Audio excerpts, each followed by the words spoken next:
Olá, sejam muito bem-vindos ao Jurisdição Fluida, o podcast do projeto de pesquisa Desmaterialização Territorializada, redefinindo as fronteiras do trabalho judicial, patrocinado pela Escola Judicial do Tribunal Regional do Trabalho da Primeira Região.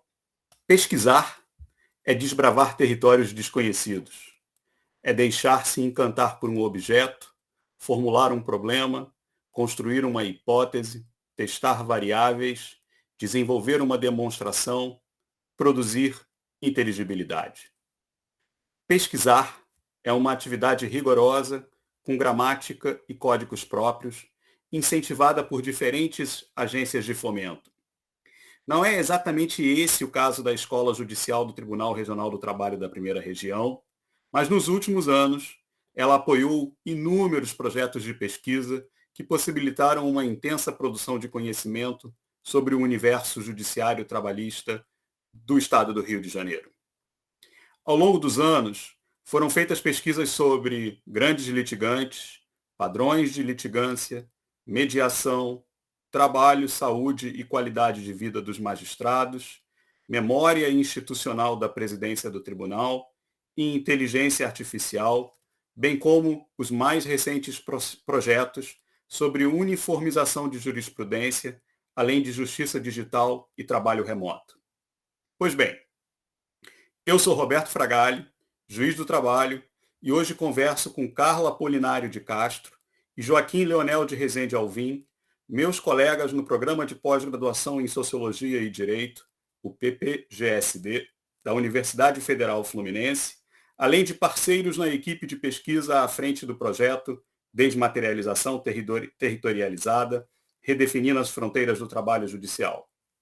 Converso ainda com a doutoranda Patrícia Santiago de Medeiros Correia e as mestrandas Bruna Miranda de Carvalho de Holanda e Daiane Trindade da Silva, todas do PPGSD, que conosco colaboraram na realização dessa pesquisa.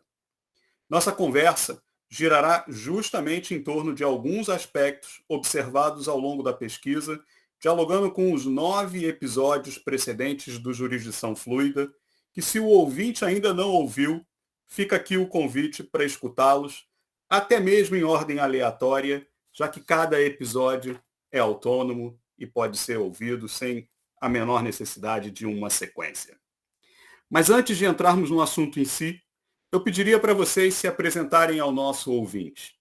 Falem para a gente um pouco das trajetórias de vocês, de como a gente chega à constituição dessa equipe que vai trabalhar ao longo desse último semestre no projeto Desmaterialização Territorializada. Bom, eu posso começar, Roberto. Olá para você, olá aí para as minhas colegas, né, do grupo de pesquisa e olá para os ouvintes também, né?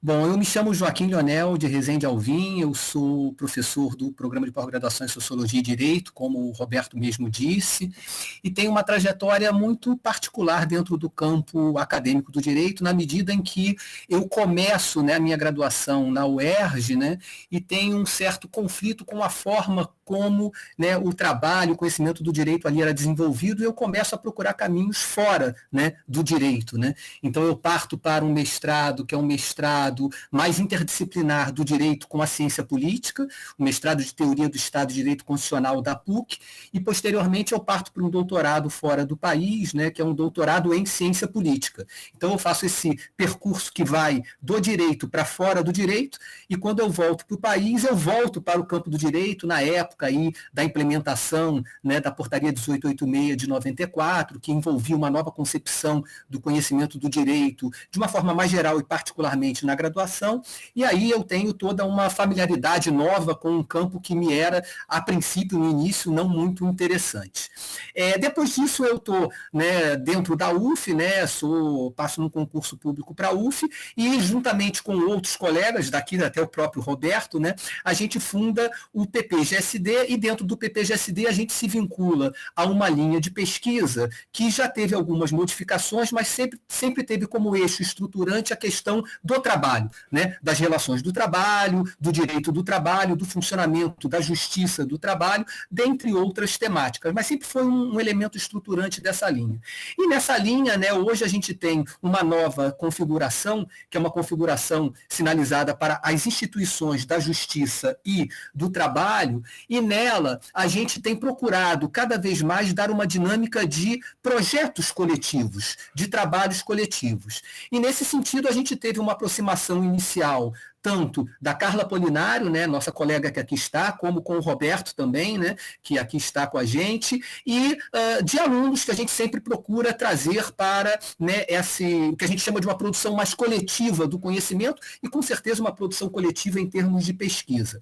E, em função do edital da escola, né, a escola, ela regularmente, a escola judicial trabalhista, ela regularmente, né, publica esses editais, o que é uma coisa muito bacana, né, ou seja, a aproximação de um campo prático, de uma atividade prática, né? Ou seja, decidir, julgar, ou seja, a magistratura, a aproximação disso com o campo acadêmico. O edital ele proporcionou que a gente apresentasse esse projeto, nós conversamos entre a gente e, em função de certas discussões, de certos debates, nós apresentamos esse projeto. É assim como eu vejo, né, a nossa chegada, né, a esse momento, né, de desenvolvimento da pesquisa. Carla? Bom, olá pessoal, olá colegas, olá as meninas superpoderosas aí que contribuem com a gente na produção pesada de dados, e olá ouvintes. Eu, assim como o Leonel, tenho também um certo resgate histórico a fazer com a minha trajetória. Eu que comecei no jornalismo, fazendo jornalismo investigativo, denunciando, né, fatos que dizem respeito ao nosso dia a dia, à nossa realidade, com impacto, sobretudo, no campo social, no meio dessa trajetória que tem início lá no jornalismo, insatisfeita, né, com a não possibilidade, ou uma possibilidade mais restrita de transformação social a partir daquilo que eu fazia. Eu migrei de área, abandonei o jornalismo quando eu já atuava e fui para o direito. A partir da chegada, então, na graduação no direito, eu tive a oportunidade de conhecer o programa e me interessar pela perspectiva interdisciplinar que o programa de pós-graduação, em que o Roberto Fragale e o Joaquim Leonel já são docentes, inclusive fundadores, lecionavam e orientavam. Então, eu gosto de dizer que a minha formação fez com que eu me tornasse uma sociogada, e acho que é esse o olhar que eu trago para a pesquisa. Sem perder de vista, claro, né, os parâmetros de uma normativa legal que vem embasando transformações recentes no mundo do trabalho, que não dizem respeito apenas à forma como esse trabalho ele é normalizado, mas elas impõem também transformações, né, vindas da realidade. A gente tem um conjunto de pessoas que são as pessoas com as quais a gente está dialogando, por exemplo, nessa pesquisa, que vivem, experimentam, experienciam nessa vivência de um teletrabalho, um trabalho remoto de formas muito variadas. E essa eu acho que é a contribuição que eu tenho e posso dar à pesquisa, e tenho também me confrontado com os resultados dela, porque como, né, pensar em termos de proteção social num cenário de intensas transformações, ao mesmo tempo em que elas estão acontecendo, a pandemia não acabou, né? Daqui a pouco a gente vai poder mencionar, o teletrabalho não é uma novidade, mas ele se tornou uma necessidade e hoje até uma reivindicação por parte de muitos trabalhadoras e muitos trabalhadores. Então, é dessa forma que eu espero contribuir para a pesquisa. Agradeço à escola, né, pela oportunidade que deu ao grupo, ao programa, à nossa linha de pesquisa, e esperamos que o resultado final possa contribuir também para vocês de alguma forma. Obrigado, Carla. As meninas já foram qualificadas de superpoderosas. Eu queria saber qual é a superpoderosa que vai se apresentar agora. Patrícia? Oi, professor Roberto, professora Carla, professor Joaquim Leonel. É, Me apresentando, eu sou doutoranda do PPGSD, né, do Programa de Sociologia e Direito, orientanda da professora Carla.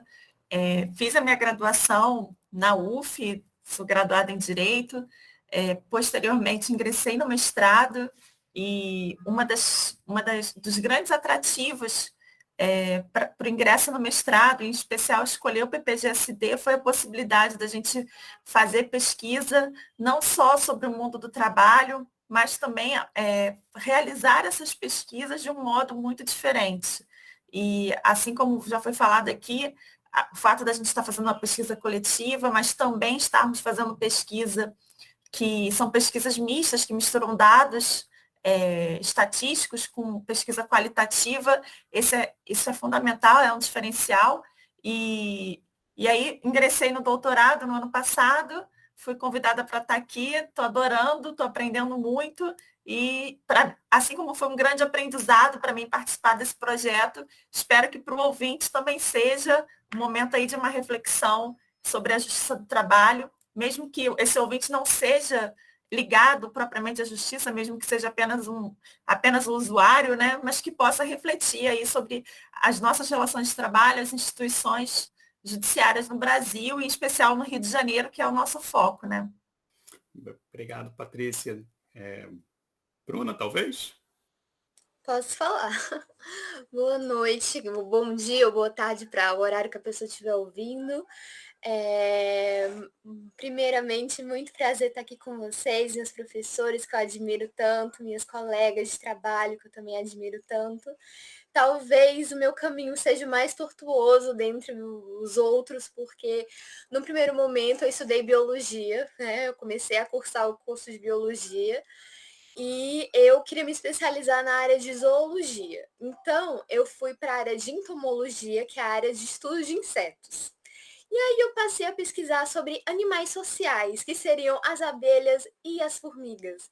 E desde então, meu relacionamento com o direito do trabalho nunca mais se desvencilhou, porque eu vi que eu queria um curso com a participação social mais ativa, fui para o direito, fui fazer o direito na UFRJ, tive orientação do professor Rodrigo Carelli, que primeiro me orientou dentro dessa perspectiva de uberização do trabalho, sobre dominação maquínica.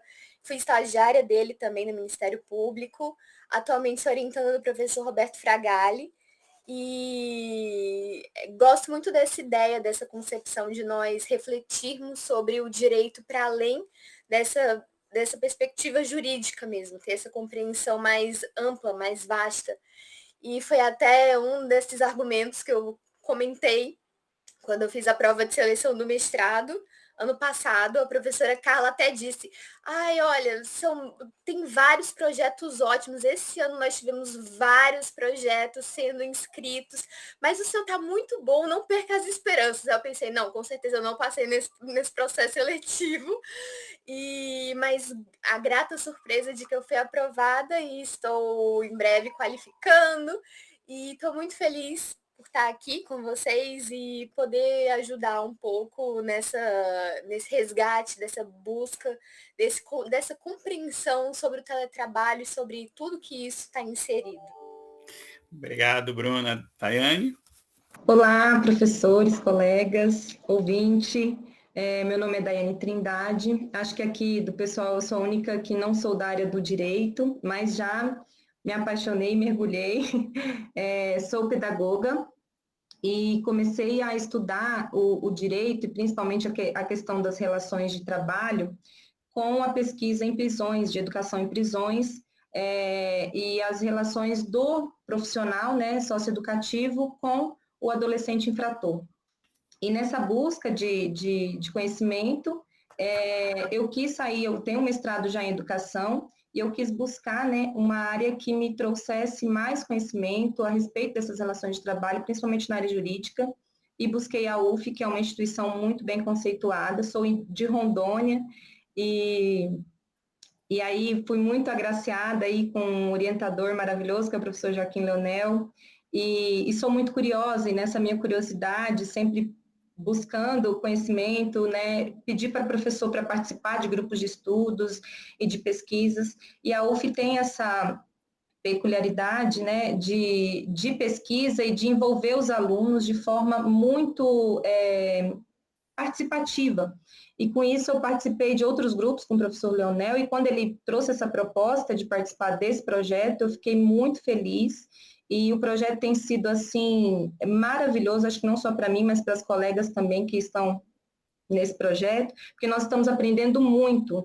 O mestrado, para mim, ele tem sido, e sempre foi, a ideia de aprender a pesquisar, né? É uma das coisas que um mestrado, de qualquer instituição, ele deve fazer para o aluno. E com esse projeto, a gente tem aprendido muito, né, com relação à pesquisa, e principalmente sobre instituições, e essa nova dinâmica agora do teletrabalho, que vocês, o ouvinte aí, vai ter diversas coisas novas para estar aprendendo com esse projeto, e os resultados vão trazer coisas muito importantes e novas para vocês, e estou muito feliz por estar aqui. Obrigada.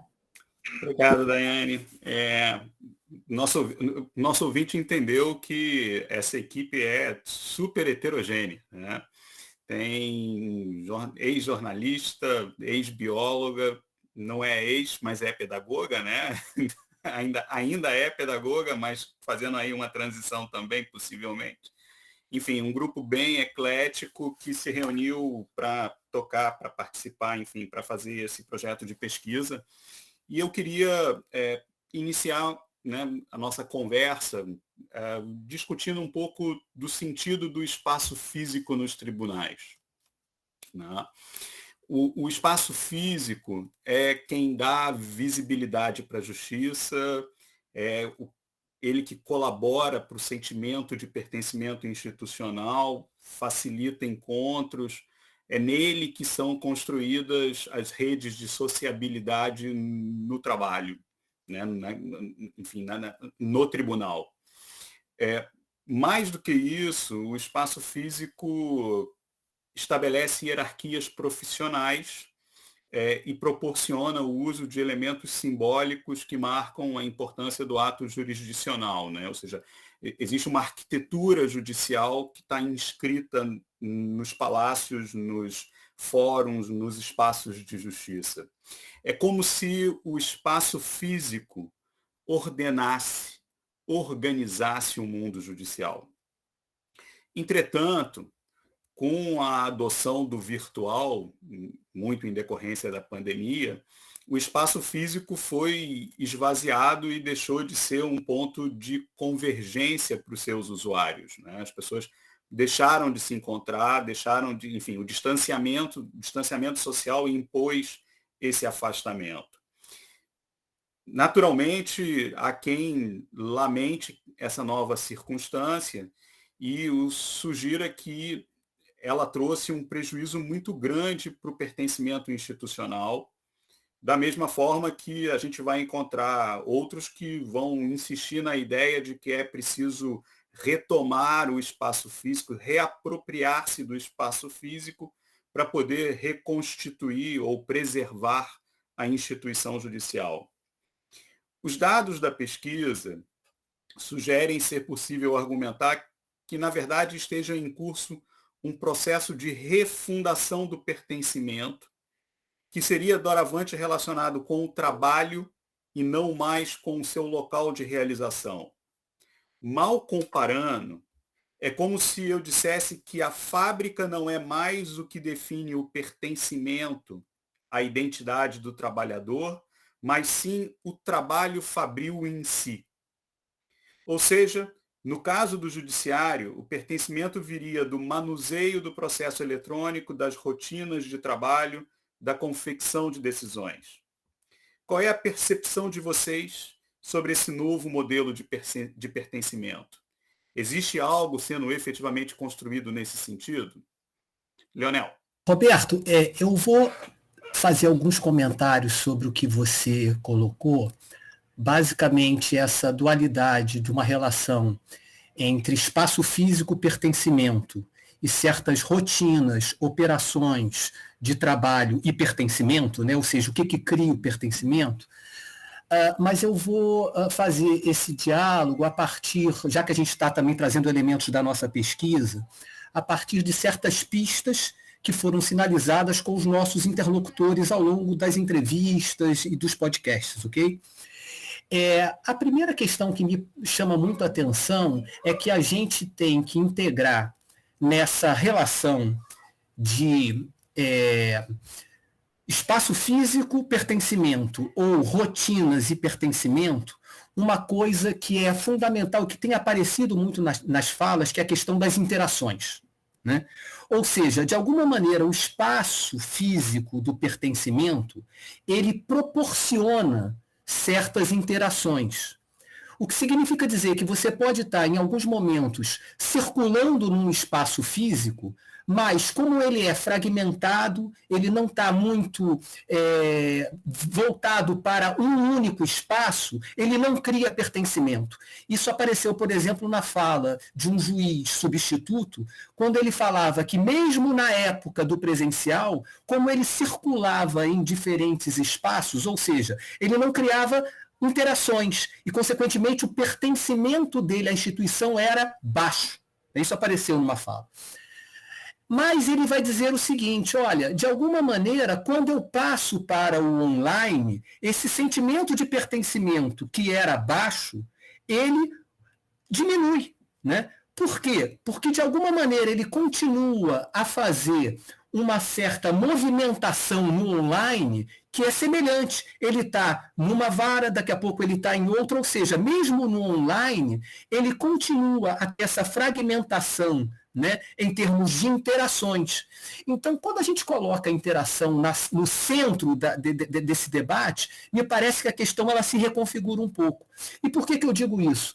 Porque numa outra interlocução com um servidor do tribunal, que ele está no momento em teletrabalho, ele mora fora do país, o tempo inteiro, quando ele estava falando sobre o trabalho que ele está fazendo, ele fala o trabalho aqui no tribunal. Veja, então, do fundo no fundo, você tem alguma coisa que é online, que não tem uma presença, mas que remete para ele, do ponto de vista simbólico, do ponto de vista da sua interação, um determinado espaço, uma determinada ideia, que é, ele está na Europa, mas quando ele fala sobre o trabalho dele aqui no tribunal, o trabalho que eu faço aqui no tribunal, as reuniões que eu tenho aqui com a juíza. Então, me parece que essa questão, né, de reconfiguração, né, do sentimento de pertencimento tem que levar em conta a forma como as interações elas se estabelecem, né? Podem se estabelecer de uma determinada forma no presencial, mas podem se estabelecer também, de alguma maneira, isso apareceu na fala dos interlocutores, no online. Não é a mesma forma, mas eu acho que a questão central é que interações essas duas referências elas proporcionam. O presencial e o online. Interessante, uma pista interacionista. Acho que a Carla pode acrescentar alguma coisa nessa pista. O que você conta para a gente, Carla? Acrescentar ou bagunçar, não sei. Bom, tudo que eu disser, né, as meninas já falaram aí, a Daiane falou que orientanda do professor Leonel, eu fui orientanda dele também, então tudo que eu disser, a responsabilidade é dele. Eu estou debruçada sobre o fenômeno, né? Assim como todo grupo envolvido na pesquisa aqui e mais, né? O local onde a gente está fazendo a pesquisa, pensando, né? A questão do pertencimento, eu acho que não estava tão colocada para a gente no início, e foi algo que surgiu no meio do caminho, a partir das entrevistas e das pistas que foram dadas pelas pessoas entrevistadas, de diversas funções, né, os advogados, os prepostos, magistrados, os serventuários. A gente, quando pensa em pertencimento, a gente imediatamente é remetido a um espaço, né, ou a um espaço físico, ou a um grupo. E a gente depois, no momento seguinte, é que vai pensar nas práticas. Eu tenho a sensação de que o desafio para a gente pensar o pertencimento e essa transformação da noção de pertencimento na modalidade remota, que às vezes vem de uma forma mais imediata na resposta. Um servidor que está fora do Brasil, mas prestando serviço, trabalhando normalmente, realizando todas as suas atribuições. E ele fala aqui, dá a impressão, a sensação de que esse está mais habituado, né, mais familiarizado com um ritual, né, que foi modificado de trabalho, que ele conseguiria fazer esse trabalho tanto no espaço físico do tribunal ou na casa dele, que é o local onde ele se encontra hoje, inclusive fora do país. Então, me parece que ele já introjetou o fazer o ofício, porque trabalhar é ofício, é um ritual, é um conjunto de movimentos, de práticas, de atividades que dizem respeito ao cargo dele. Enquanto que o outro, que também tem um cargo, que é o juiz substituto, que teve contato com o tribunal já durante agora a pandemia, e ele nos traz a informação de que, olha, pelo fato de eu ser substituto, eu nunca tive sala, eu nunca tive estrutura própria, e isso me obrigou a circular, e eu nunca senti exatamente a sensação de pertencimento, dá a impressão de que estava faltando para ele o elemento desse ritual, mas ritual em que sentido? Né? O conjunto, o local, mais o conjunto das práticas. Então, essa noção de pertencimento, eu tenho a sensação de que a gente não tem dúvida de que ela se transformou. Mas quais seriam os elementos hoje que configurariam esse pertencimento?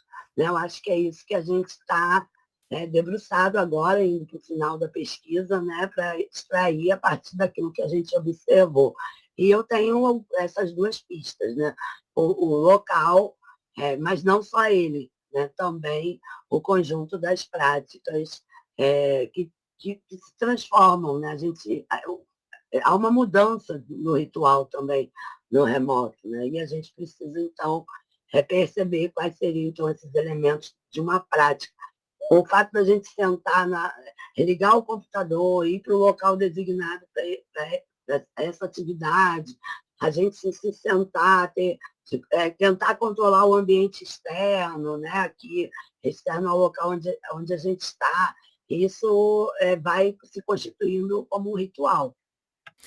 Se tivesse um matemático entre a gente, provavelmente ele diria que é uma equação, que pertencimento é uma equação igual, né? Onde pertencimento é igual à soma de local mais interações mais práticas, né? Ou pelo menos essa parece ser a pista que aparece na conversa nas duas falas. A Bruna pediu para acrescentar alguma coisa. O que você conta para a gente, Bruna? Eu concordo com os professores, e após todo esse tempo de pesquisa, eu acredito que a gente retorna àquela pergunta do que é a justiça, um lugar, um encontro ou um serviço? Porque dentro dessa concepção de lugar, nós teríamos, então, essa questão da edificação do prédio, que tem todo esse ponto de ter uma certa imponência, por assim dizer, pela justiça em si. O encontro, que eu imagino que seriam essas interações sociais, ou um serviço. Por exemplo, eu trago muito para a pesquisa que eu fazia anteriormente sobre uberização no trabalho, que fala muito sobre essa concepção de você substituir um trabalho, um modelo fabril, né, que seria verticalizado, para um modelo mais horizontal. Nessa perspectiva, se você, assim, no início da proposta da Uber, eu sei que não tem muito a ver exatamente com isso, mas tudo acaba se relacionando, se correlacionando. Tenham calma que vai chegar no ponto.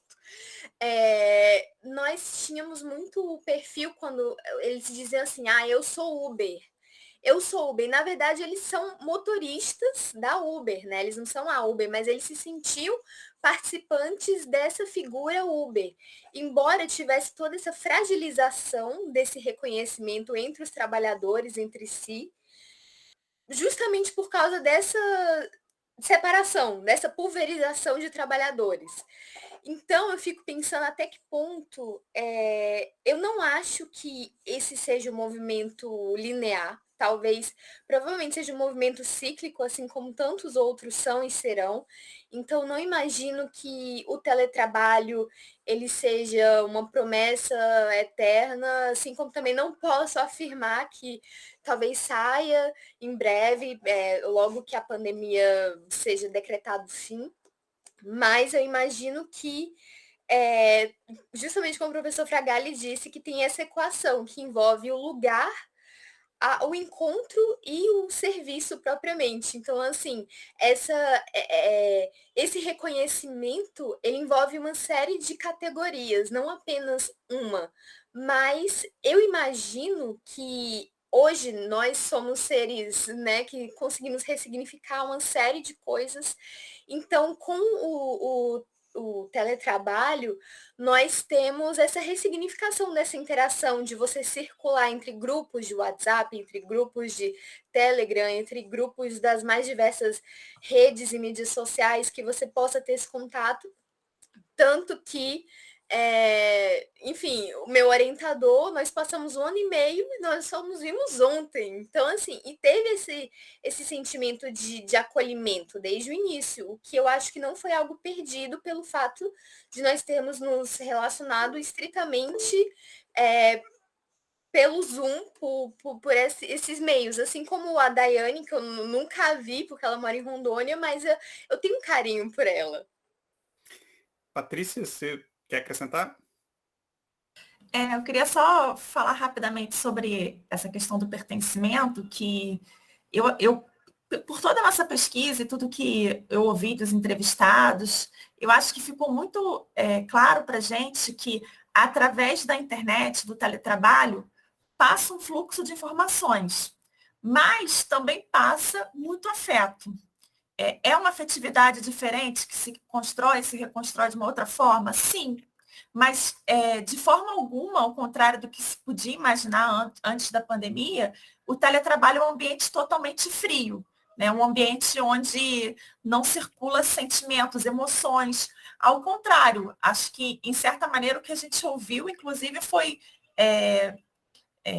vai aparecer posteriormente nas próximas perguntas aqui no podcast, com certeza, mas o que a gente viu foi, inclusive, os trabalhadores mais dedicados, né, produzindo mais, ou pelo menos, né, apareceu isso nas falas, em relação ao trabalho. Então, esse pertencimento, ele aparece também através do afeto, embora seja um afeto diferente, né, embora sejam relações diferentes. Legal, a gente tem aí várias pistas interessantes para elocubrar, para pensar um pouco essa discussão do pertencimento, mas eu queria aproveitar o gancho da fala de vocês sobre o teletrabalho, enfim, essa colocação sobre o teletrabalho, para explorar um pouquinho esse debate do teletrabalho. Durante as entrevistas, nós ouvimos muitas reclamações sobre o enfraquecimento da divisão entre vida privada e vida profissional, né?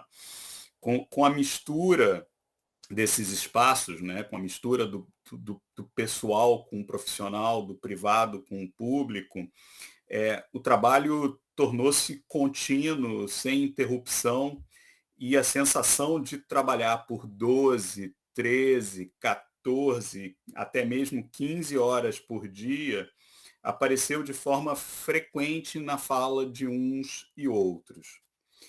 Ao mesmo tempo, a transferência do espaço profissional para o espaço privado propiciou declarações de satisfação pela possibilidade de estar próximo de filhos e filhas, de participar de rotinas domésticas antes desconhecidas, né? Teve gente declarando assim, agora eu estou vendo meu filho crescer, eu não estou sendo surpreendido pelo crescimento do meu filho, né? E houve também quem dissesse, né, é importante dizer, que a divisão sexual do trabalho não deixou de existir nesse novo trabalho amalgamado no espaço caseiro. Parece que, ainda que tudo tivesse imbricado, misturado, ainda assim tinha uma tarefa feminina e outra tarefa masculina, ou uma certa divisão do que cabe a um, do que cabe a outro. Afinal de contas, qual foi o impacto do trabalho remoto na vida desse nosso universo entrevistado? Qual foi o impacto do trabalho remoto no judiciário? É possível compartilhar com os nossos ouvintes alguns comentários sobre o tema? Bom, Roberto, essa é uma discussão, né, pesada, né, uma discussão que tem sido muito investida no campo da sociologia do trabalho, no campo da sociologia das relações de trabalho, né, no que envolve hoje certos processos que, obviamente, eles se dão de forma diversificada em função do tipo de profissão, em função de estratos profissionais, mas que é o processo violento pelo qual nós passamos como sociedade e que diferentes categorias profissionais passam de intensificação do trabalho, né? Então, eu acho que isso é uma questão que passa por aí. Eu acho que o teletrabalho, de alguma maneira, ele envolve uma modalidade na qual essa discussão ela está presente ou ela se relaciona. Não é a mesma discussão, não estou também dentro de uma relação de causalidade simples, né? O teletrabalho gera intensificação do trabalho, mas eu acho que aí a gente tem uma discussão, inclusive porque no campo específico dos nossos interlocutores, e lembrando, né, eu acho que é sempre bom a gente estar dialogando com uma pesquisa específica, né, ou seja, os interlocutores, particularmente aí, eu estou trabalhando com os juízes e os servidores, essa percepção de que estamos trabalhando mais, né? Ou seja, que no período da pandemia, né, tudo que envolveu o que a gente está chamando aqui de teletrabalho, existe uma intensificação do trabalho, né, com todas as tensões, com todos os problemas que envolvem essa imprecisão, essa fluidez da fronteira entre o espaço do trabalho e o espaço da casa, entre o horário do trabalho e o horário do lazer. Tudo isso gera estresse,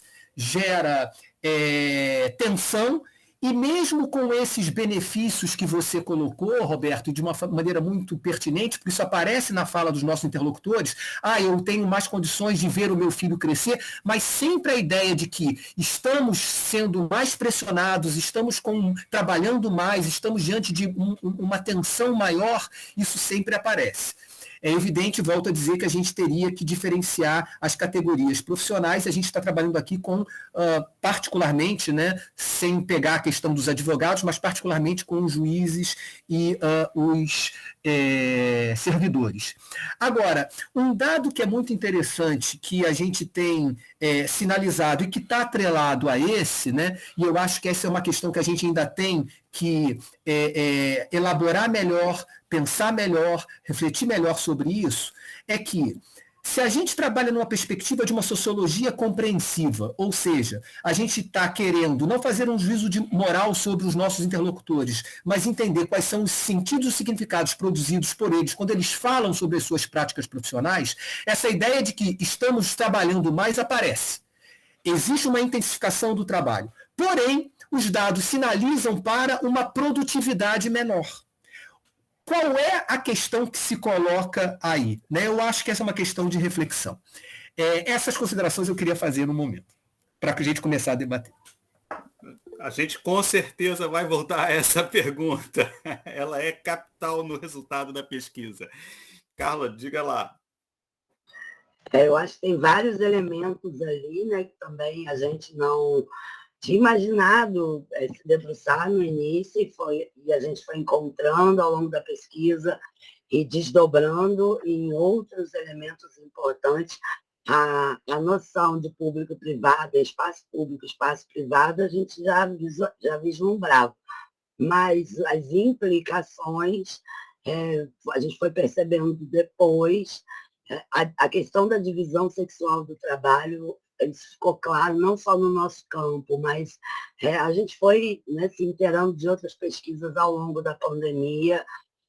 Houve uma acentuação, de um modo geral, na divisão sexual do trabalho, não apenas no Brasil, mas no mundo todo. Então, nosso universo pesquisado não estaria fora disso como um fenômeno, né? O problema é algumas pessoas que foram escolhidas para serem entrevistadas pertencem a uma certa faixa etária ou a uma certa trajetória na vida que ainda não estavam vivendo, né, todo o peso, todo o conjunto de deveres que decorrem da divisão sexual do trabalho. Então, não tem filhos ou não passaram a cuidar de alguém durante a pandemia. Então, a partir do conjunto de pessoas entrevistadas, a gente teve uma certa dificuldade em encontrar esses elementos de forma tão explícita. Então, a gente vai dar pistas, né? A gente tem pílulas ali para compreender esses elementos. Uma das entrevistadas é uma pessoa sem filhos e ela falou, olha, eu acabei de aderir ao trabalho 100% telepresencial porque eu gosto da autonomia, eu quero ter liberdade. Então, e ela tem um espaço físico adequado. Então, essa deixou claro que a motivação era aquela que é apresentada até como uma das vantagens do teletrabalho, maior comodidade, flexibilidade, autonomia, independência. Uma outra pessoa entrevistada, que foi o caso também do entrevistado mencionado pelo Leonel agora há pouco, falou, eu tive a oportunidade de ver meu filho crescer, mas ele é um homem, né? Então, ele experimentou agora um pouco, né, das benesses da divisão sexual do trabalho. Então, a gente está aí, né, no desafio de fazer a compreensão, a elaboração de tudo isso como um fenômeno. O elemento da intensificação também aparece em algumas falas, né? A gente já apresentou parcialmente os dados, pelo menos os dados preliminares, tem uma tendência a apontar que a produtividade não aumentou com esse trabalho realizado nessa modalidade, pelo contrário, né? A gente teria aí uma variação até negativa de produtividade. Mas aí mais uma vez, a questão da equação, né? Como fica? Né? A gente está todo mundo se sentindo mais cansado, e essa foi uma informação bastante frequente nas entrevistas, mas aparentemente, ou pelo menos na métrica adotada pelo tribunal, e que a gente também reutilizou aqui para os dados quantitativos da pesquisa, reproduzindo menos. Então, tem nuances ali, fenômenos que a gente precisa ainda explorar mais. Provavelmente, até como uma pesquisa própria, não vai dar para a gente explorar, esgotar nessa pesquisa, porque não é o elemento principal, não é o objeto principal da pesquisa, mas a gente tem alguns indícios ou pistas. Patrícia, você quer complementar?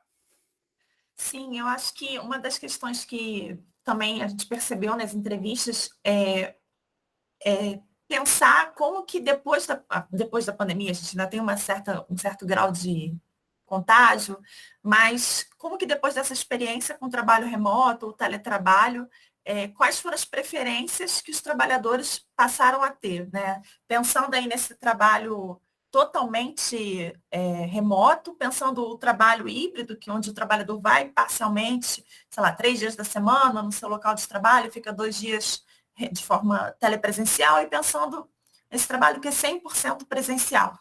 Então, pensando nessas 3 modalidades de trabalho, nitidamente a gente percebe que existe uma preferência, pelo menos por parte dos servidores técnicos, pelo teletrabalho na modalidade parcial. Ou mesmo, muitas vezes, o que a gente apurou na pesquisa é que eles optam pelo teletrabalho integral, mas pensando na possibilidade de terem mais autonomia para escolherem quais dias vão trabalhar presencialmente. Então, essa questão da autonomia para poder ir ao trabalho quando o trabalhador acha que tem necessidade, ou quando a sua chefe acha que tem necessidade, ou para permanecer em casa, depender do serviço que ele vai desempenhar naquele dia, essa questão também apareceu. E ela aparece em oposição, inclusive a uma fala que a gente ouviu no grupo focal, de uma trabalhadora falando que quando ela vai trabalhar presencialmente a semana inteira, ela se sente escravizada. Enfim, obviamente que se trata de um exagero, mas um exagero do termo, mas isso reflete também que muitas vezes o trabalhador ele vai para o presencial e acha que naquela interação ali com os colegas, quando a demanda é mais complexa, exige mais foco, o trabalho não rende. E que em casa esse trabalho rende mais, né? Esse trabalho mais complexo. Então, essa é uma questão muito interessante para se pensar. Outra questão também que apareceu é que o teletrabalho permitiu uma inclusão maior dos trabalhadores. Então, teve um depoimento de uma juíza, depoimento ótimo, uma entrevista de uma juíza que ela relatou que ela tinha um funcionário que não tinha se adaptado ao PJE, que não queria trabalhar com o PJE, e depois um funcionário mais velho que tinha dificuldades, enfim, dificuldade de lidar com esse mundo virtual, digital, e aí quando ele vai para o teletrabalho, quando começa a pandemia, ele vai para o teletrabalho, ele se adequa, ele quer aprender e se desenvolveu. Então, e também temos outras entrevistas que revelaram que pessoas com deficiência, em especial cegas, também conseguiram se incluir mais a partir enfim, da implementação desse teletrabalho e dessa virtualização da justiça. Então, acho que são pistas que nos fazem pensar por que hoje existe uma preferência da classe trabalhadora, ou especial dos técnicos, né, que a gente ouviu, pelo teletrabalho. Bruna? Depois desse, assim, concordo com tudo que foi dito.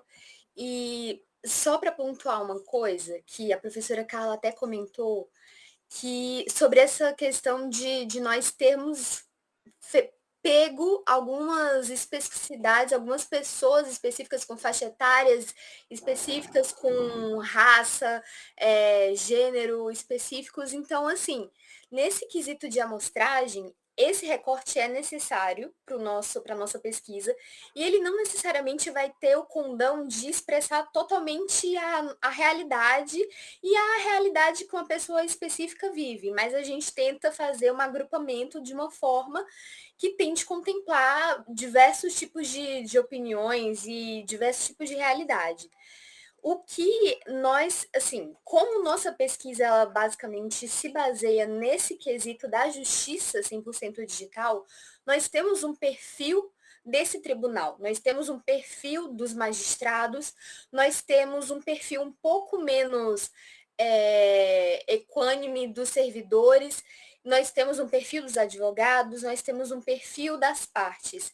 Então, o que nós podemos observar é que essa questão de vidas superpostas, ela acaba sendo, de fato, um fator relevante, mas nessa questão do rito, talvez seja um dos pontos que fica mais afetado. O rito, porque, como a Patrícia disse, nós temos 2 segmentos dentro do tribunal, principalmente pelas entrevistas que foram concedidas, que nós temos os magistrados, que eles se sentem muito mais esgotados com essa dinâmica, porque nesse ponto de você utilizar os meios virtuais para audiência, ele acaba cansando mais, ele acaba exigindo e demandando mais um controle, que não compete a ele, porque vai envolver uma série de outros fatores, como a conectividade, o áudio, se o áudio está aberto, a forma como a pessoa se conduz durante aquela audiência. E nós vamos ter também uma passagem que, com o fato das vidas superpostas também, nós acabamos observando que existiu uma passagem, como eu diria, as pessoas ficaram um pouco mais acostumadas a terem sua produtividade auferida. Então, essa coisa de nós estamos mais esgotados, talvez também reflita isso, porque antes eu não sei exatamente como que se dava essa métrica de produtividade, mas hoje, com essa facilidade, com essa subordinação algorítmica, com essas questões das plataformas, de como que elas dialogam com os servidores e com os magistrados, nós acabamos tendo uma facilidade maior dos números serem auferidos. Então, isso daí, de fato, pode ser um indicativo também para maior exaustão das pessoas. A gente vai voltar a isso, mas antes eu quero ouvir Daiane.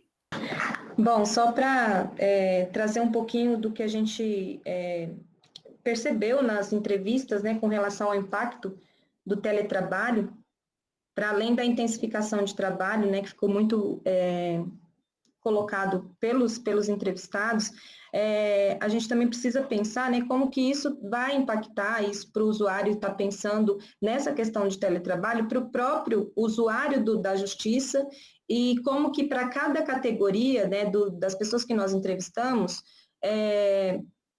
foi visto de forma diferente, né, esse impacto necessariamente. Alguns, por exemplo, os profissionais técnicos, eu particularmente percebi que houve para eles uma melhora, né, apesar de sim influenciar na intensificação desse trabalho, mas que pelo fato de eles terem autonomia, né, a fala da Patrícia frisou bastante isso, com relação à autonomia, então isso fez com que eles enxergue de uma forma melhor. Porém, o magistrado, a gente percebe outra fala, uma outra visão com relação a esse impacto, né? E o próprio usuário, como que isso vai impactar para o usuário no sentido de estar utilizando esse trabalho, esse serviço, mas que traz uma consequência tanto para o servidor, né, e quanto para o magistrado. Então, nas falas ficou muito claro, assim, como que o teletrabalho, ele tem influenciado essas categorias diferentes, e principalmente com relação às mulheres e outras situações que a gente percebeu nas entrevistas. Obrigado, Daiane. Eu vou deixar uma provocação para o nosso ouvinte pensar um pouco depois, né? Assim,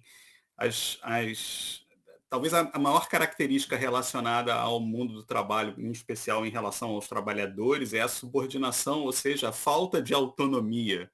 E vocês estão aqui falando que o legal do teletrabalho é que todo mundo está reivindicando maior autonomia para si. Então, tem talvez aqui uma pista interessante para pensar como essa mudança afeta o mundo do trabalho, e é óbvio que num contexto específico de serviço público, talvez essa subordinação, essa autonomia sejam mitigadas pelo fato de ser um trabalho diferenciado, enfim, dentro de uma outra lógica. Mas Patrícia no início, Leonel quando respondeu a pergunta, Carla, Daiane, própria Bruna, todos falaram em produtividade, com registros de falas que disseram que havia um aumento da produtividade, todo mundo com a sensação de estar trabalhando mais e produzindo mais. Eu queria, então, explorar um pouquinho essa questão a oportunidade da gente tentar desenvolver um pouco mais esse aspecto da pesquisa.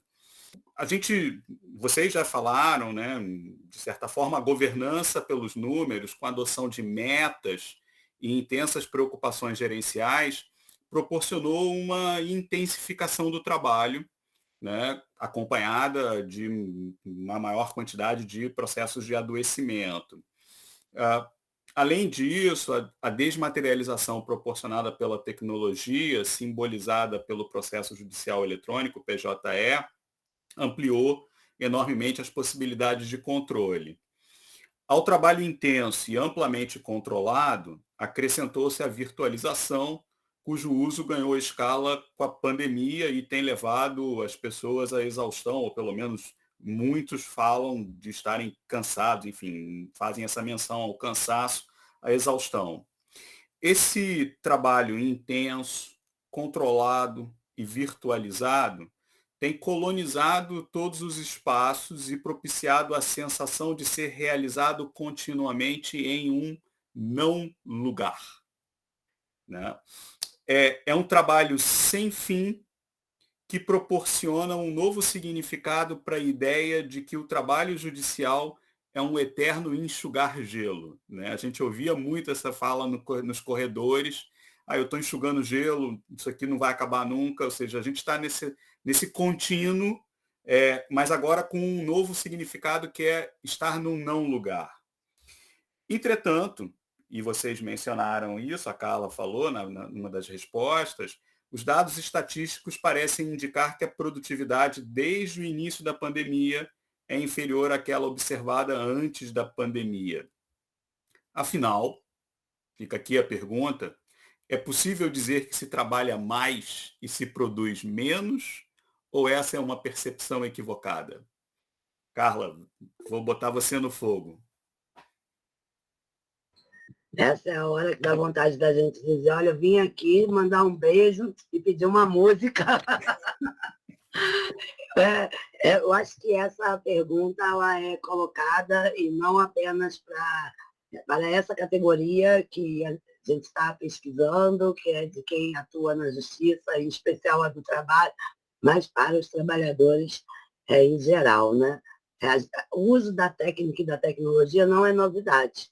Desde que a gente começou a se relacionar com a natureza, a gente vem desenvolvendo técnicas e a partir do surgimento da tecnologia, as tecnologias foram sendo transformadas, cada vez numa velocidade maior, mais incessante, e o próprio trabalho, ou a forma de execução do trabalho também vem sofrendo metamorfoses, ao ponto da gente hoje ter a gente já é lugar comum, né, entre o sociólogo do trabalho, dizer nunca se trabalhou tanto. A gente pode não ter mais um emprego, pelo menos não a forma clássica, mas nunca se trabalhou tanto. Então, essa ampliação do trabalho como atividade, ela é notada.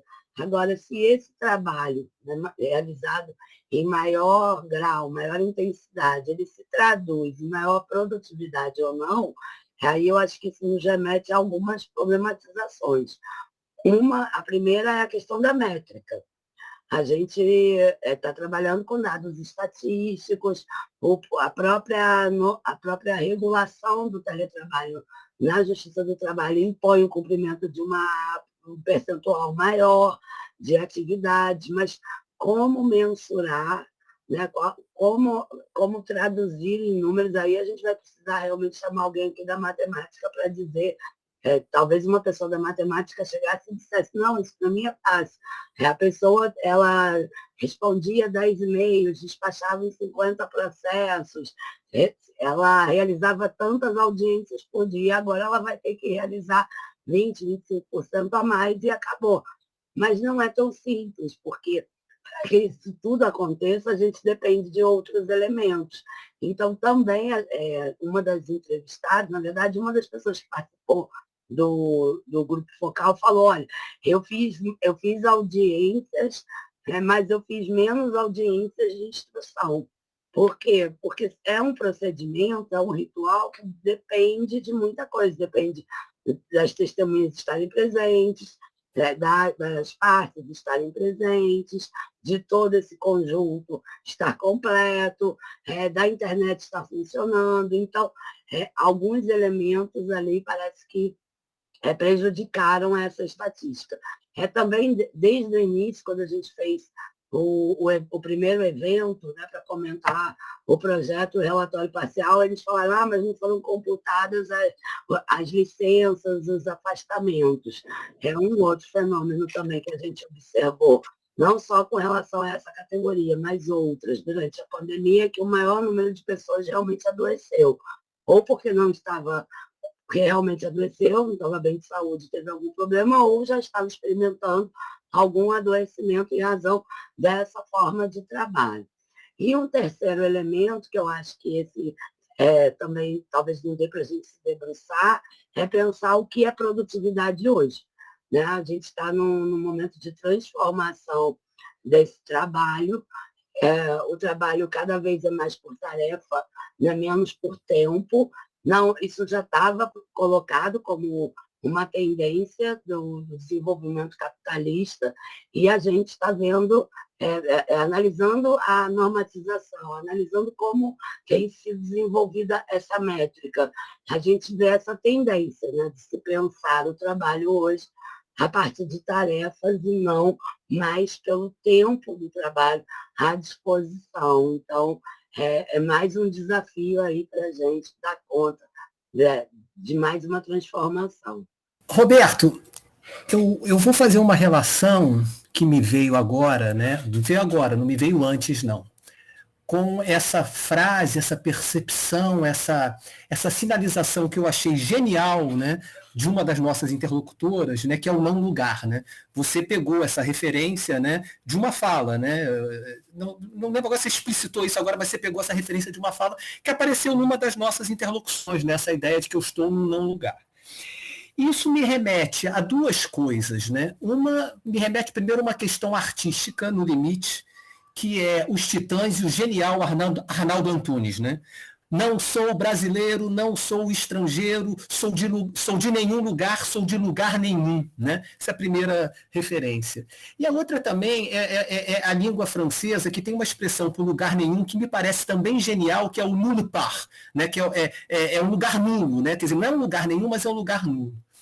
E aí eu fico me perguntando, isso me veio agora, que, de alguma maneira, quando a gente remete essa ideia de que o trabalho está em nenhum lugar, o espaço está em nenhum lugar, significa dizer que ele está em todos os lugares. Ou seja, ele está também na língua francesa partout, né? Também é uma ideia genial. Se ele não está em nenhum lugar, significa dizer que ele está em todos os lugares. Se eu sou de nenhum lugar, significa dizer que eu sou de todos os lugares. Talvez isso seja uma pista para a gente entender, dentro daquela perspectiva de uma sociologia compreensiva, ou seja, levar a sério os significados e sentidos dados pelos nossos interlocutores, né? Não estão com estratégias de burlar, de nada, estão falando sobre aquilo que eles sentem a partir né, de uma certa construção de significado, né? Que, de alguma maneira, você pode estar, sim, diante de uma sensação que está trabalhando mais, que o trabalho está intensificado, eu trabalho mais, o trabalho está partout, ele está em todos os lugares, né? O lugar do trabalho, ele não está em nenhum lugar, mas ele está em todos os lugares. Porém, isso tudo gera tensão, gera estresse, etc., etc., o que significa dizer que talvez aí a gente tenha uma pista para essa possível referência, óbvio que tem que pensar todas as questões da métrica que a Carla colocou, para essa sensação acompanhada de uma não corroboração em dados, ou seja, não temos mais, ou melhor dizendo, não temos uma produtividade acompanhada de uma sensação de estar trabalhando mais. A produtividade não aumenta nisso. Foi uma ideia que me veio agora. Alguém quer fazer algum complemento? Bruna? Vou tentar falar alguma coisa depois desse momento poético do professor Leonel, que eu fiquei impressionada. Muito obrigada por esse francês maravilhoso. Mas realmente eu sinto que talvez essa dinâmica, como a professora Carla já tinha apresentado inicialmente, de você não ter mais a justiça enquanto um lugar. Ao passo que você retira um pouco dessa percepção de lugar espacial, você passa a também não ter mais a compreensão do trabalho enquanto o estar à disposição daquela instituição. Então, você está sempre à disposição daquela instituição. Parece que você não tem uma certa dificuldade de se desconectar daquele meio. E eu volto a insistir um pouco na uberização, gente, desculpa, mas é porque a uberização, ela não, apesar do termo, ela é anterior à própria Uber. Então, ela é esse processo de você ter essa dominação, essa pulverização dos trabalhadores, essa fragilização das relações sociais, e você não ter mais um local, não ter mais um espaço, não ter mais o reconhecimento do seu próximo, do seu igual. E eu sinto que isso acontece muito dentro dessa dinâmica. Nós vamos ter realmente uma dominação maquínica com o passo em que você tem esse trabalho intermitente que vai substituir o estar à disposição, né? Você ter esse tempo fechado, você passa a realmente o seu trabalho estar vinculado à quantidade de peças que você produz, audiências que você participa. Então, isso realmente dá um maior cansaço nesses indivíduos. E essa justificativa de você ter diálogos que parecem não se comunicar muito bem entre as pessoas da área do secretariado e os magistrados propriamente, é que quando você é magistrado, você é só uma parte do processo, né? A gente, no começo da faculdade, a gente aprende que existe uma relação triangular, na qual o juiz, ele participa como uma das peças, mas você tem outras peças vinculadas. E já a parte do secretariado, não, você só tem propriamente assim, a atividade daquele secretário vinculado a um documento que ele precisa expedir, alguma coisa que ele precisa assinar, e o magistrado não, ele precisa estar sempre em comunicação com a sociedade, ou isso ao menos é o que se espera do magistrado, né, da nossa magistratura. Alguém mais? Não, então eu vou aproveitar esse gancho do lugar nenhum que foi dado pelo não lugar, para tentar entender um pouco, para propor uma discussão sobre aonde a gente vai quando a gente busca justiça, né? Se eu estou num não lugar, se eu estou em lugar nenhum, onde é que está a justiça? Para onde que eu vou me dirigir? E esse não lugar que foi construído, que emergiu da pandemia, proporcionou, por um lado, uma reconfiguração do mercado jurídico, com ampliação de possibilidades da atuação advocatícia. Por outro lado, desestigmatizou o trabalho remoto e como vocês mesmos apontaram, está todo mundo reivindicando maior autonomia com o trabalho remoto, né? Com uma suposta com um suposto aumento de produtividade, ou a percepção de um aumento de produtividade, ou dependendo da métrica, um efetivo aumento de produtividade, ou seja, e também com alegação de economia de recursos, ou seja, tem todas essas mudanças acontecendo, mas não são poucas as intercorrências que a virtualização tem proporcionado no cotidiano da justiça, como, por exemplo, interrupção de sinal de internet, informalização de processos, iletrismo digital, desumanização das relações pessoais, exclusão digital, ou seja, tem toda uma discussão sobre acesso nesse não lugar que me faz assim pensar ou colocar para vocês a indagação se o foco do enfrentamento dessas intercorrências não parece esquecer a discussão do acesso, né? E a pergunta talvez que a gente tenha que se fazer é por que se esquece a discussão do acesso? Será que é porque houve uma captura da justiça, por um lado, pelo gerencialismo estatístico e, por outro lado, pelos seus usuários intermediários, e, no final das contas, a gente esqueceu de pensar em quem está batendo na nossa porta? O que vocês acham? Carla. Bom, acho que essa também não é fácil de ser respondida, por isso que virou uma questão aqui para a pesquisa. Aí eu acho que a gente vai precisar, talvez, analisar esse aspecto pela parte envolvida.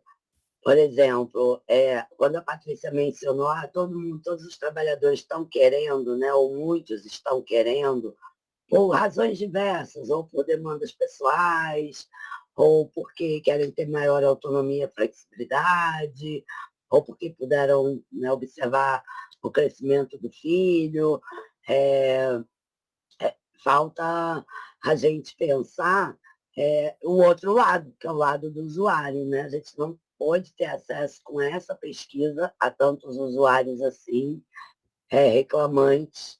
E eu tenho uma memória, logo houve a reabertura, né, o lockdown caiu em diversos lugares, nós fizemos um evento, eu e o professor Leonel fizemos um evento presencial em Porto Velho, que deveria ter ocorrido no prédio do TRE de Rondônia, né, em Porto Velho, mas, como houve uma chuva, uma inundação, precisou ser deslocado para o TRT.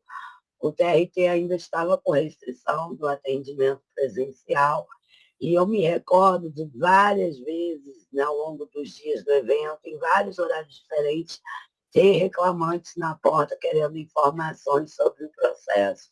Então, eu acho que a gente ainda vai ter que também pesquisar muito o acesso à justiça nesse mundo pós-pandêmico, né, que não é pós, porque, na verdade, a pandemia não passou, digitalizado.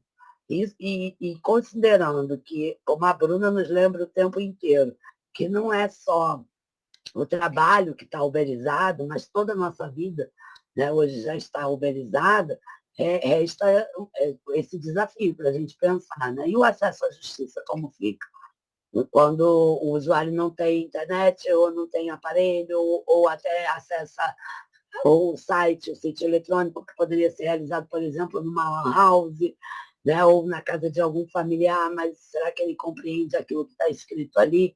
Né? Eu tenho a impressão de que o usuário também ainda tem o pertencimento com a casa, né, o prédio físico, o que também não impede que mecanismos outros sejam adotados, por exemplo, a criação de setores para fornecimento de informações. Né? A gente está muito habituado com a estrutura toda lá montada, e essa estrutura ela pode ser transformada para também ser adaptada a essas novas demandas. Eu acho que talvez os desafios sejam maiores do que a gente está imaginando, que seja necessária uma transformação não só dos rituais, mas até da prestação desse serviço. Leonel? Roberto, eu acho que você colocou uma questão agora crucial, né, que eu acho que é um desdobramento em termos reflexivos da nossa pesquisa, mas que no limite, ela sinaliza para uma outra pesquisa que a gente teria que fazer. Por que eu acho que isso se coloca? Porque se a gente pensa, sobretudo numa certa agenda, né, de discussão sobre o funcionamento do Poder Judiciário e o tema do acesso à justiça no Poder Judiciário, via de regra, a gente está num certo registro, e eu não estou fazendo aqui uma crítica porque isso é necessário enquanto pesquisa, tá? Mas a gente está num certo registro que é o nosso registro de pesquisa. Ou seja, a discussão sobre o funcionamento da justiça, sobre o poder judiciário, o judiciário trabalhista, todo o sistema de justiça, a partir de determinados atores, servidores, juízes, o funcionamento disso tudo. Então você pensa um desdobramento disso em termos de acesso à justiça, você começa a colocar toda uma discussão, né, de agenda do acesso à justiça de cima para baixo. Ou seja, do próprio sistema para aquilo que ele compreende como um facilitador ou elementos que vão facilitar o acesso à justiça. E aí a gente perde uma perspectiva, e tem uma galera que trabalha com acesso à justiça hoje que tem levantado essa questão, né? Quer dizer, unmet legal needs, né? As necessidades jurídicas não atendidas, não mais de cima para baixo, mas de baixo para cima. E aí você colocou, e o usuário, né? Quer dizer, nesse sentido, o usuário, nesse sentido, não está na nossa pesquisa. Né? Então, é absolutamente, né, fundamental que a gente veja quais são as questões que não são trabalhadas a partir de uma percepção ou bem do campo acadêmico ou bem do campo daqueles que estão presentes no sistema de justiça como atores, no sentido dos magistrados ou dos técnicos, servidores técnico-administrativos, mas, sobretudo, dos usuários. Né? E aí sim eu acho que a gente poderia começar a equacionar algumas coisas que sinalizariam para essas necessidades, que a gente fica aqui, bom, acesso, conectividade, mas e que tipo de justiça eles estão esperando, que tipo de acesso eles estão esperando, o que está em jogo nessas produções também, volto a dizer, de sentidos e de falas, mas agora dos usuários. Né? Eu acho que isso se abre para uma outra pesquisa e você colocou um ponto crucial. Bom, tomara que a gente tenha um outro edital, mas antes que venha o outro edital, deixa eu passar a palavra para a Daiane, que pediu para complementar. E para além, né, dessa segunda pesquisa, que tomara que a gente consiga aí um segundo edital, pensar também a questão de acesso, né, a essas políticas públicas que não só visando a questão do usuário no sentido do acesso à justiça em si, mas como que o Estado, a política, ela vai ver dessa maneira. Porque uma coisa é nós termos aí um programa que, como o 4.0 da justiça, que está implementando, né, em todo o Brasil já o teletrabalho e a justiça de uma forma remota, de uma forma online, mas como que o usuário fica nesse meio, né? Um dos nossos entrevistados, que foi um dos reclamantes, ele me passou inclusive uma visão diferenciada do que eu imaginava, do que um usuário falaria, né? Ele falou que para ele foi excelente, que ele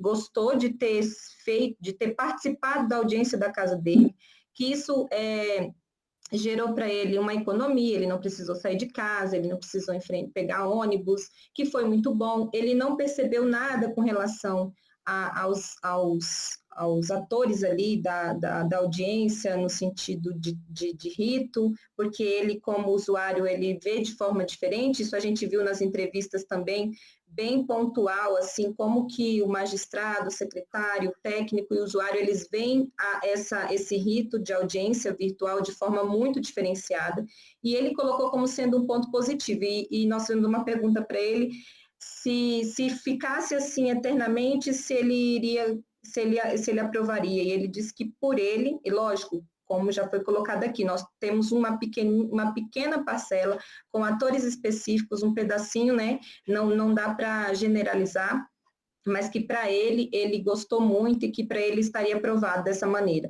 Só que aí é levantada outra questão, né? Que é o acesso no sentido de material mesmo, né? A pessoa vai ter condições, e aí já é um desafio não só para o sistema judiciário, mas para o governo em si, né? Pensar como que isso vai se dar em todo o território brasileiro, porque como a professora Carla falou, aqui na Amazônia é muito diferente a situação, as coisas são bem diferentes. Então, como que isso pode se tornar real em um lugar que precisamos ir de barco, que as coisas são diferentes, são difíceis, o acesso é tudo mais. O acesso físico é difícil, quanto mais um acesso virtual online, né? Algo a se pensar. Obrigado, Daiane. É uma boa ponderação, né? A gente tá falando todas essas coisas muito em abstrato, enfim, pensando muito na realidade do Rio de Janeiro, né? Quando a gente espalha e vai para um outro contexto, talvez as coisas sejam, talvez não, certamente as coisas são muito diferentes. A gente está com um tempo adiantado já desse nosso encontro, e eu queria caminhar para uma última pergunta que tem a ver com a nossa hipótese original, ou seja, com a formulação que a gente fez do problema, né? E que levou a essa...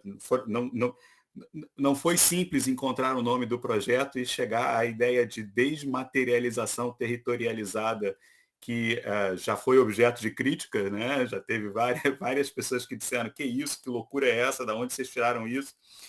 Eu queria retomar um pouco essa trajetória do título para poder falar um pouco da nossa hipótese e permitir talvez uma fala conclusiva de cada um de vocês em relação ao que a gente produziu de conhecimento ao longo desse processo. Na nossa hipótese, né, a gente parte da constatação que o processo judicial eletrônico representou uma desmaterialização do trabalho judicial que perdeu o papel como suporte. Essa desmaterialização, né, foi e tem intensificada pela oferta de inúmeros sistemas de suporte tecnológico às múltiplas atividades do trabalho judicial. Tem todos os sistemas, Bacenjude, Renajude, Infojude, e vai, enfim, por aí afora. Mesmo assim, ainda que instrumentalmente desmaterializado, o trabalho judicial seguiu apegado à lógica presencial, construída sobre a ideia do fluxo, sem subverter a racionalidade nele inscrita. Ou seja, a gente apenas fez uma troca do instrumental, da ferramenta, né? É certamente por isso que o rito judicial, no sentido de ritualização, nunca foi desmaterializado. Mas isso, entretanto, foi subvertido pela pandemia e a virtualização dela decorrente. Audiências virtuais, balcão virtual, vara de trabalho eletrônica, núcleo 4.0. As inovações não cessam de aparecer. Na verdade, esse movimento, a gente poderia, né, argumentar, está proporcionando uma desterritorialização. No entanto, quando você tenta redefinir a jurisdição, expandindo-a para a totalidade do território, no nosso caso do estado do Rio de Janeiro, a gente reafirma a dificuldade de pensar a jurisdição desatrelada do território. Ou seja, falar em desterritorialização fica complicado porque eu continuo vinculado a uma lógica territorial. Em resumo, né, a gente poderia dizer que se teve na sequência uma desmaterialização com o PJE, seguida de uma desterritorialização, que é a virtualização em especial das audiências, e, por fim, uma reterritorialização, que é a redefinição do território da jurisdição, que, no fundo, acaba por resultar num retorno à ideia da desmaterialização territorializada. Esse percurso que a nossa hipótese sugere corresponde à percepção que vocês têm da trajetória das mudanças havidas na Justiça do Trabalho com a introdução do processo eletrônico e o impacto da pandemia? Esse silêncio é assustador. Isso é sinal de que a pesquisa não deu certo. Ô, Bruna, vamos lá. O que você quer contribuir, colocar para a gente, Ai, compartilhar? céus. Então, a professora Carla até perguntou, quem quer começar? Depende da complexidade da pergunta, mas essa pergunta, para mim, é a mais complexa, porque ela lida com a questão de metafísica, né? De geofísica, de pertencimento, então ela me parece bem complexa, mas eu acredito que esse processo de desterritorialização ele existe dentro desse contexto de desmaterialização, sim. Ele existe ao passo em que você passa a não ter mais um sentimento, novamente, né, voltando àquela nossa primeira hipótese, que na verdade é mais uma pergunta do que uma hipótese, talvez.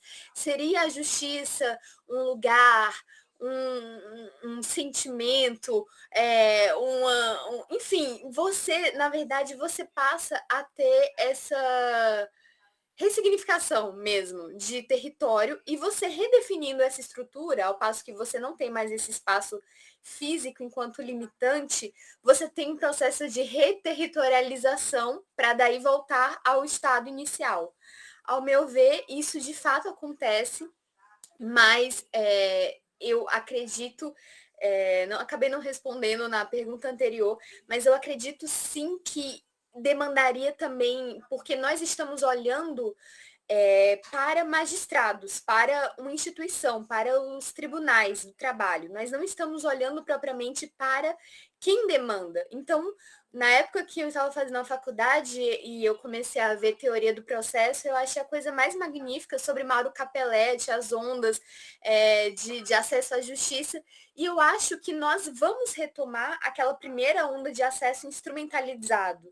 Nós temos que repensar de que forma essas pessoas elas vão ter acesso a essa desterritorialização, reterritorialização, para nós termos um novo território que vai abranger essas pessoas, que vai ter esse contato e essa dinâmica mais fluida, talvez. Mas, obviamente, como eu já havia dito, eu não acredito que isso daí seja um movimento linear. Então, é incerto. Talvez as coisas mudem, talvez não, enfim, tem mais dúvidas do que certezas, mas se tiver uma parte 2 desse projeto, quero participar. Obrigado, Bruna. Patrícia? Então, professor Fragalho, eu acho que recomendo que o nosso ouvinte ouça todos os podcasts que foram gravados antes desse, porque eles nos oferecem caminhos inusitados para pensar a reorganização da justiça do trabalho. Primeiro, um dos primeiros podcasts que foram gravados, a gente recebeu a informação que hoje a gente já tem, o CNJ já está desenvolvendo uma plataforma que contém, nesse momento, mais de 81 milhões de processos, visando a unificação de todos os sistemas operacionais da justiça, o que é formidável. Então, isso nos oferece uma pista de que esse processo de virtualização, ele tende, né, fazendo aqui um exercício de futurologia, ele tende a avançar. E o imbricamento da tecnologia com o processo judicial, com a justiça, ele é um processo provavelmente irreversível. E o que a gente ouviu, né, é que esse processo de reorganização da justiça do trabalho no âmbito do mundo virtual, e aí compreendendo esse mundo virtual não como uma mera reprodução daquilo que era o espaço físico, mas entendendo que não é a mera digitalização do processo, mas que é o conjunto de desenvolvimento de novas práticas, de novos rituais, enfim, de uma outra forma de pensar a justiça, a organização da justiça. O que a gente pode perceber também é que existem modelos em disputa. Então, eu, por exemplo, percebi nitidamente nas falas do podcast, que existem pelo menos 3 modelos. O primeiro modelo seria essa ideia de que você mantém o juiz no seu espaço físico, mas você, vamos botar assim, desterritorializa o cartório, né? Então, o juiz ele poderia ele acessa servidores e o cartório é um cartório só para todo o estado do Rio, por exemplo. Então, essa ideia seria aquilo que nossos entrevistados até chegaram a usar a expressão de juiz sem chão, né? E ontem até uma juíza, quando a gente estava gravando o Grupo Focal, uma juíza chegou a falar que quando ela retornou da pandemia, ela botou o pé no chão quando ela entrou dentro do cartório. Então, essa ideia de que o juiz ele precisa ter esse acesso ao cartório, ele precisa ter, mas que ele precisa permanecer no espaço físico, mas que não necessariamente, enfim, essa ideia de sem chão seria um juiz sem cartório. Um segundo modelo que também apareceu nas falas seria a ideia de você desterritorializar apenas as partes. Então, o juiz permanece dentro de uma determinada jurisdição, com uma determinada competência, mas as partes podem acessar o processo de onde quer que elas estejam. Então, através da videoconferência, o cara que trabalhou no Rio de Janeiro, o trabalhador que trabalhou no Rio de Janeiro, ele pode se mudar, né, como foi falado, para Sobral, e acessar por videoconferência o processo dele, que necessariamente vai ser impetrado na Justiça do Rio de Janeiro, porque foi o local onde ele trabalhou. Mas ele pode estar desterritorializado em outro estado. E a terceira ideia, que seria você desterritorializar o processo, né? Que seria você quebrar a ideia da jurisdição, você, enfim, o processo poder caminhar por vários estados, o que a gente chama hoje de jurisdições, e que a partir vamos dizer assim, redimensionamento do processo, a gente poderia alcançar uma equidade do número de distribuição dos processos. Então, essa ideia de desterritorializar, ainda que seja um mito, porque ela sempre, tudo que se desterritorializa sempre se a palavra do ano, né? Sempre vai se se reterritorializar, né? Apesar disso, assim, essa ideia de você quebrar a jurisdição, ela pode trazer, né, uma nova equidade na distribuição. Então, você superar essa questão de que alguns juízes estão em cartórios com menos volumes de processos, com menos assim, processos virtuais, ou que a gente chamava antigamente de autos, e que outros têm uma demanda maior em virtude da localização, né, geográfica, em virtude da demanda local. Então, que isso a gente poderia, a partir desse processo de desterritorialização, caminhar em busca de uma equidade entre o trabalho que é distribuído para todos os juízes, inclusive nacionalmente, não apenas pensando o estado do Rio, né? Legal, eu gostei de ver da frase assim, o que a gente chamava antigamente de autos. Né? Patrícia trazendo uma memória, né, assim, perdida, longínqua. Daiane, o que você compartilha com a gente nesse último momento? Então, eu acho que isso é um processo que não tem como voltar mais. A gente entrou em um processo de mudança, né, de perspectiva das relações de trabalho, e, ao meu ver, né, não sei, pode ser que isso só tende a aumentar. A questão da desmaterialização já é fato, né? E é algo muito bom e produtivo, acredito. Mas a reterritorialização, que na verdade começa lá com a desterritorialidade, está também muito ligada, e aí é uma questão que desde o início da nossa pesquisa, como eu também sou uma curiosa da mente, eu fico imaginando como que isso também está se dando nas mentes dos trabalhadores, porque isso também está se ressignificando a partir do conceito do trabalhador, né? E a reterritorialização, ela também se faz na mente, né? Tanto que um dos nossos entrevistados, a gente chegou a comentar isso, como que ele estava em um outro país e ele, sem querer, falou como se ele estivesse no ambiente de trabalho dele. Porque, para ele está no ambiente de trabalho, quando ele está no mundo virtual do trabalho. Tanto que a gente tem aí o metaverso, né, que a gente não chegou a adentrar nisso, mas que é algo que já está posto e que vai se tornar um território do trabalho. Mas que tipo de território é esse? O metaverso, que é um território, como que vai ser esse território geográfico, mas não é geográfico de terra, mas é um geográfico virtual. Então, eu gosto de pensar essa ressignificação também de uma forma interna, né, do trabalhador, de que forma ele tá percebendo essas relações. E a gente vai ver aí algumas perspectivas, e nas entrevistas os ouvintes poderão ver isso, né, em todas as entrevistas, como que cada um traz de uma forma diferente, até mesmo em questão de negação, né, de se negar ou se abrir demais para isso. E talvez essa ideia de trazer essa quebra, né, da jurisdição, pode sim também, como a Paty deixou bem colocado aí a questão da equidade, desses processos, de que forma que isso vai se fazer dentro desse universo do metaverso, que é um novo território. Para mim, para fechar a minha hipótese, é de que a ressignificação da reterritorialização, ela se dará virtualmente a partir desse mundo virtual aí. E de uma forma bem concreta, gente, porque o metaverso é desenho literal, então é muito legal isso. Obrigado, Daiane. Leonel? Roberto, eu vou ser bem breve, porque eu bem sei que a produção já deve estar aí, né? Falando no seu ouvido que a gente está estourando o tempo, né?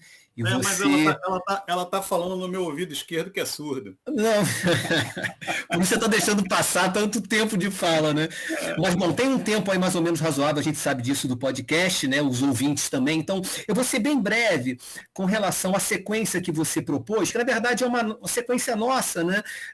Da desmaterialização, desterritorialização e reterritorialização, dialogando um pouco com essa sequência, um pouco com o que as moças elas falaram anteriormente, de uma forma bem breve, porque me parece, eu até já falei isso para você, né, é que como a gente começa a trabalhar com esses termos, num primeiro momento, se a gente não está fazendo um esforço de precisão terminológica muito forte deles, a gente faz uma certa confusão, né, porque é tudo muito próximo, né, desmaterialização, desterritorialização, reterritorialização. Então, o que eu vejo? A primeira questão da desmaterialização, eu acho que você colocou muito bem, isso também apareceu numa fala dos nossos interlocutores, né? Essa passagem, né, do físico para o eletrônico, ou aquilo que envolve o PJE, né, ou seja, o papel para o DOC eletrônico, mas isso não quebra, de alguma forma, essa ideia de fluxo. E essa ideia me parece genial, né? O PJE ele continua trabalhando com uma ideia de fluxo que é exatamente a mesma do presencial. Eu saio de um lugar, né, ou seja, o trabalho do servidor chega na mesa, né, do diretor de secretaria, depois chega no gabinete do juiz. Então, essa ideia de fluxo, ela reproduz a mesma do que era no presencial, então a gente tem uma desmaterialização do processo via o PJE. A desterritorialização, e você fez referência a isso, me parece que se liga a esse ambiente, né, do teletrabalho, das audiências virtuais, etc., que de alguma maneira se trabalha com a ideia de uma desterritorialização no sentido quase que da geografia, o geográfico, né, ou seja, a ausência do físico ou do espaço físico, mas se mantém a ideia, né, de uma territorialidade por meio da unidade jurisdicional. Então, a audiência virtual ela tem um ambiente desterritorializado, mas está dentro de uma perspectiva de organização de lógica territorializada, porque ela é vinculada a uma unidade jurisdicional. E quando a gente vem para a ideia de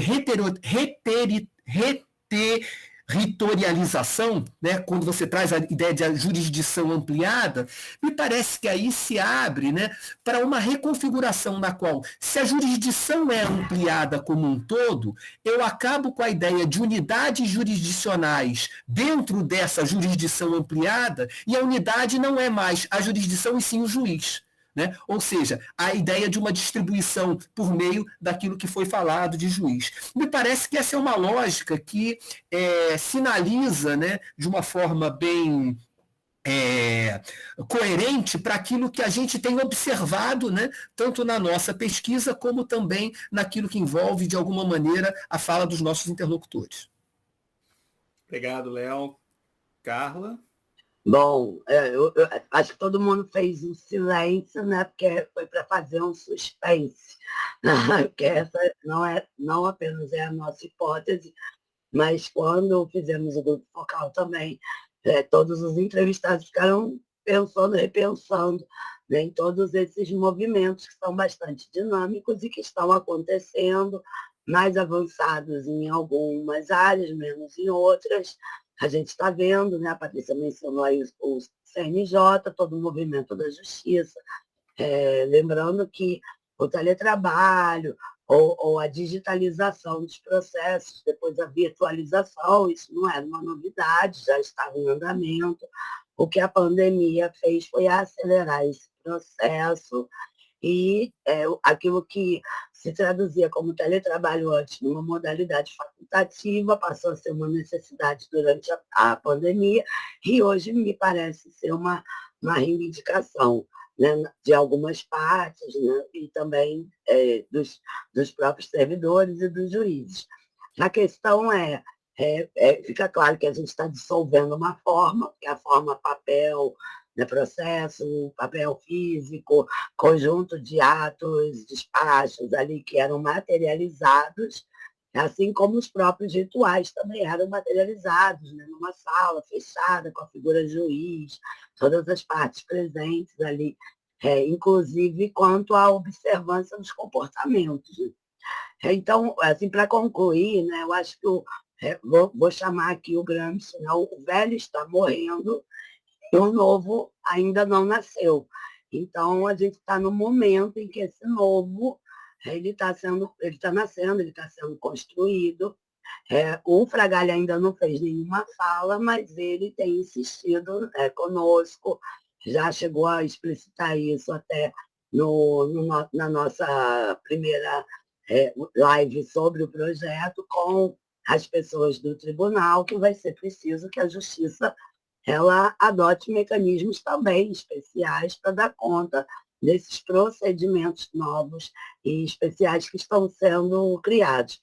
Durante a pandemia, tudo que era o fazer foi transportado para o mundo virtual, mas adaptado, né, mas numa perspectiva de reproduzir o presencial.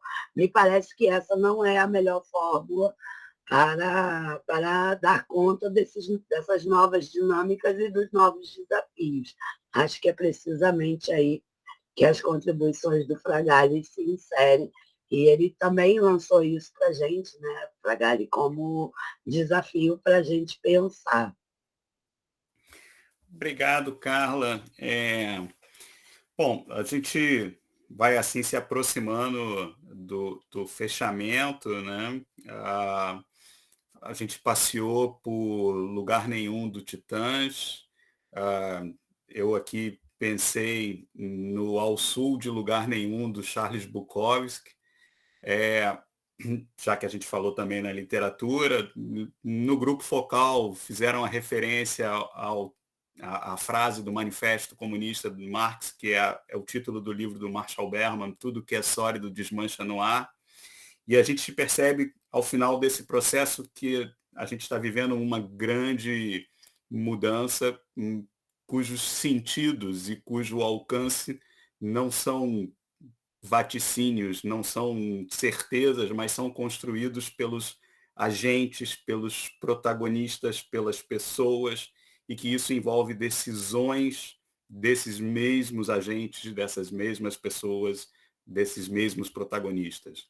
Construir esse futuro é o que a gente está tentando ajudar, mas ajudar de uma forma muito específica, que é tentando emprestar sentido às mudanças em curso. A gente vai, assim, terminando esse 10º episódio do Jurisdição Fluida, e eu gostaria de agradecer aos membros da equipe do projeto. Carla, Leonel, Patrícia, Bruna e Daiane, por terem compartilhado seu trabalho de pesquisa e os conhecimentos por ele produzidos. É preciso ainda agradecer à Escola Judicial do Tribunal Regional do Trabalho da Primeira Região por incentivar essa parceria com a universidade e abrir suas portas para pesquisadores cujo trabalho contribui para melhor conhecermos o Judiciário Trabalhista Fluminense. É uma iniciativa importante que permite avançar o conhecimento, além de contribuir para a formulação de políticas judiciárias no âmbito dos tribunais. Obrigado a todos que contribuíram para o sucesso da pesquisa e, sobretudo, obrigado a você, ouvinte, que nos acompanhou ao longo dos 10 episódios do Jurisdição Fluida, o podcast do projeto de pesquisa Desmaterialização Territorializada, redefinindo as fronteiras do trabalho judicial. Até a próxima temporada.